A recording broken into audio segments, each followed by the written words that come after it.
আচ্ছা, আজকে আমরা একটা ম্যাথ দেখবো, সেটা হচ্ছে গা এক্স প্লাস ওয়াই এর মান দেওয়া আছে হচ্ছে গা 12। এক্স প্লাস ওয়াই হচ্ছে গা 12, এক্স মাইনাস ওয়াই হচ্ছে গা 2 হলে এক্স ওয়াই এর মান কত, এক্স ওয়াই এর মান কত সেটা জানতে চাইছে। তো আমরা জাস্ট সিম্পলি কি করব, এক্স প্লাস ওয়াই দেওয়া ছিল হচ্ছে গা 12, আর হচ্ছে গা এক্স মাইনাস ওয়াই দেওয়া আছে হচ্ছে গা 2। এটাকে জাস্ট হচ্ছে গা আমরা কি করব, যোগ করব। তাহলে প্লাস আর মাইনাস, ওয়াই এর আগে প্লাস মাইনাস আছে, এই দুইটা কি হয়ে যাবে, কাটা চলে যাবে। তাহলে থাকবে হচ্ছে গা 2x, এই যে এক্স আর এক্স যোগ করলে 2x, আর 12 আর 2 যোগ করলে হচ্ছে গা 14। তাহলে এক্স এর মান এই 2টা ওই পাশে চলে গেলে ওই পাশে চলে যাবে, তাহলে ভাগ হয়ে যাবে। তাহলে এক্স এর মান হবে হচ্ছে গা 7। এক্স এর মান এই এক নাম্বার অথবা এই সমীকরণ যে কোনোটা হচ্ছে আমি বসাইতে পারি।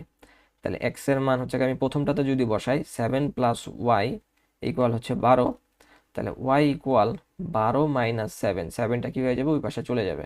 তাহলে ওয়াই ইকুয়াল হচ্ছে গা 5। আমার কাছে কিন্তু এক্স ওয়াই এর মান জানতে চাই না, আমার কাছে জানতে চাইছে এক্স ওয়াই এর মান কত, অর্থাৎ এক্স আর ওয়াই এর গুণফলটা কত সেটা জানতে চাইছে। এক্স এর মান পাইছি 7 আর ওয়াই এর মান পাইছি 5, তাহলে 5 সাতা 35। তাহলে এক্স ওয়াই এর মান হচ্ছে কত হবে, 35 হবে। এটা হচ্ছে আমাদের অ্যান্সারটা।